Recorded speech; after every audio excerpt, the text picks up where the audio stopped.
Hello and welcome. आज हम लोग सीखेंगे कार्डिनल प्रिंसिपल्स ऑफ होम्योपैथी के बारे में। कार्डिनल प्रिंसिपल्स ऑफ होम्योपैथी को हम SSMDDVI के फॉर्म में याद रख सकते हैं।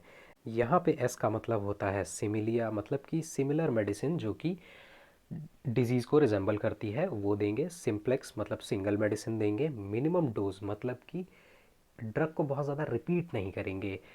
ड्रग प्रूविंग वही ड्रग देंगे जिसके बारे में हमें पहले से जानकारी है कि ये बॉडी में जाने के बाद क्या करती है। ड्रग डायनामाइजेशन मतलब कि हम ड्रग की क्वांटिटी इतनी कम कर देंगे कि वो जा कर के फिजियोलॉजिकल लेवल पर एक्ट करे। थ्योरी ऑफ वाइटल फोर्स और थ्योरी ऑफ इंडिविजुअलाइजेशन के लिए एक अलग ही बहुत बड़ा सा लेक्चर चाहिए समझाने के लिए। तो हम कार्डिनल प्रिंसिपल्स को याद रखेंगे SSMDDVI के फॉर्म में। SSM पहले जो तीन हैं ये लॉज हैं। लॉज का मतलब होता है कि सेट ऑफ द रूल्स जिन पर कोई भी एक चीज़ चलती है या कोई भी एक चीज़ बेस्ड होती है।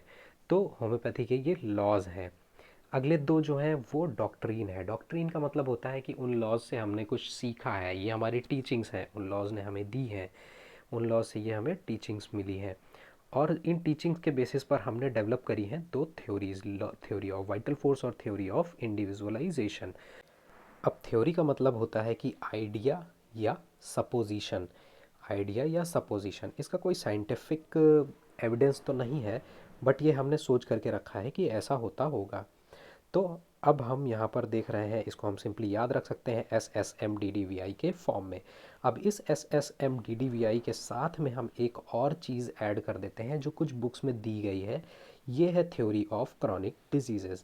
थ्योरी ऑफ क्रॉनिक डिजीजेज़ कुछ कुछ किताबों में केवल इन 7 चीज़ों के बारे में दिया गया है कि ये जो है बेसिक प्रिंसिपल्स हैं होम्योपैथी के या कार्डिनल प्रिंसिपल्स हैं होम्योपैथी के। लेकिन कुछ कुछ बुक्स में इन 8वीं चीज़ को भी दिया गया है, थ्योरी ऑफ क्रॉनिक डिजीज़ेज़ को।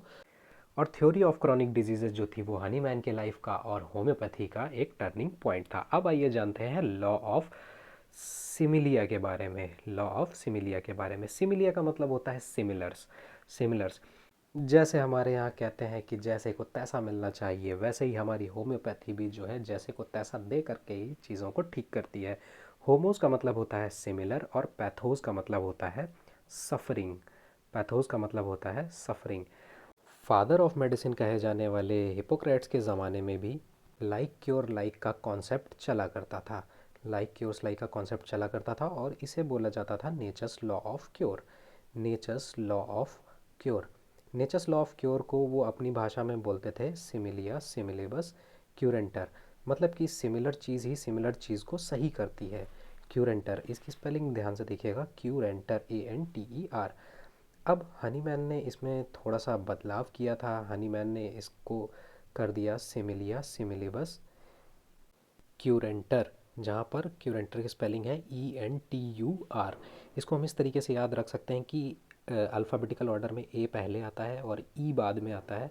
तो ए जो है वो नेचर्स लॉ ऑफ क्योर है और ई जो है वो हनीमैन ने मॉडिफाई किया था। मतलब कि let nature's law of cure like cures like बन गया let likes be cured by likes. अब लॉ ऑफ सिमिलिया को हम ऐसे समझ सकते हैं कि मान लीजिए ये एक इंडिविजुअल है जो किसी एक डिजीज़ से सफ़र कर रहा है। मान लीजिए ये फीवर से सफ़र कर रहा है। इसका फ़ीवर शाम को 4 बजे आता है।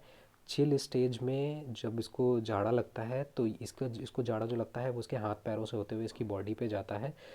और इसके बाद में जो इसकी हीट स्टेज आती है, हीट स्टेज जब इसको बुखार चढ़ा हुआ होता है तो उस समय में इसकी स्किन हॉट और ड्राई रहती है। और स्वेट स्टेज में जब इसको पसीना आता है तो ये अपनी पूरी बॉडी को कवर करना चाहता है। अब हमने मान लीजिए इसको कोई एक मेडिसिन दी और ये उस मेडिसिन से सही हो गया, वो इस मेडिसिन से सही हो गया, हेल्दी स्टेट में पहुंच गया। अब यही मेडिसिन या अननोन सब्सटेंस अगर हम किसी भी एक हेल्दी इंडिविजुअल को देंगे तो वो इसमें वही डिज़ीज़ के सिम्टम प्रोड्यूस करेगी जो वहाँ पर एक डिज़ीज़ इंडिविजुअल में ऑलरेडी आ रहे थे। तो इसका मतलब ये हुआ कि जो मेडिसिन किसी भी एक डिजीज़्ड पर्सन को ठीक करने के काबिल है वही हेल्दी पर्सन में उस डिजीज़ सिम्टम को ला भी सकती है। और इसी चीज़ को हम बोलते हैं ड्रग प्रूविंग, कि ये किसी भी एक अननोन सब्सटेंस की ड्रग प्रूविंग है। और यहीं से आता है हमारा law of similars. Law of similars की सिमिलर मेडिसिन यहाँ पर हमारी काम कर रही है, वही मेडिसिन हेल्दी स्टेट में जो है वो डिजीज़ सिम्टम पैदा करेगी और डिजीज़ सिम्टम में किसी भी एक इंडिविजुअल को हेल्दी कर देगी। एफोरिज्म नंबर 26 में डॉक्टर हनीमैन लिखते हैं कि अ वीकर डायनामिक अफेक्शन, ये डायनामिक अफेक्शन डिजीज़ के बारे में कहा गया है, इसे हम लोग आगे देखेंगे, is permanently extinguished in the living organism, मतलब कि हमेशा के लिए ख़त्म किया जा सकता है किसी भी एक लिविंग ऑर्गेनिज्म में स्ट्रॉन्गर वन से। निश्चित ही बात है कि वीकर को स्ट्रॉन्गर वन ही ख़त्म कर सकता है। ये दोनों के दोनों कॉन्सेप्ट हम वाइटल फोर्स वाले अभी थोड़ी देर में वाइटल फोर्स में देखेंगे। If the latter wills differing in very kind is very similar to former in its manifestations. यहाँ पर देखिए एक टर्म यूज़ किया गया है वेरी, नॉट एग्जैक्टली, मतलब कि हमने जो मेडिसिन दी है इट इज़ वेरी सिमिलर, मतलब सिमिलिमम, सिमिलिमम ऑलवेज मीन्स कि वो अप्रॉक्सीमेटली सिमिलर है, एग्जैक्टली सिमिलर नहीं है। To former in its manifestations, मतलब कि जैसे सिम्टम्स किसी भी एक हेल्दी ह्यूमन में एक मेडिसिन प्रोड्यूस कर रही है वैसे ही सिम्टम्स वो एक किसी भी डिजीज्ड पर्सन में ठीक कर देगी। यही था हमारा लॉ ऑफ सिमिलर्स। अब आइए देखते हैं law of simplex. Law of simplex, law of simplex का मतलब है कि single medicine for all the complaints. इसे सिंपली ऐसे ही याद रखेंगे कि single medicine for all the complaints. Homeopathy में ऐसा नहीं होता है कि पेशेंट बहुत सारी कंप्लेन लेकर के आ रहा है और हम उसे बहुत सारी मेडिसिन दे रहे हैं, हर कंप्लेन के लिए एक मेडिसिन दे रहे हैं, ऐसा करना गलत होगा।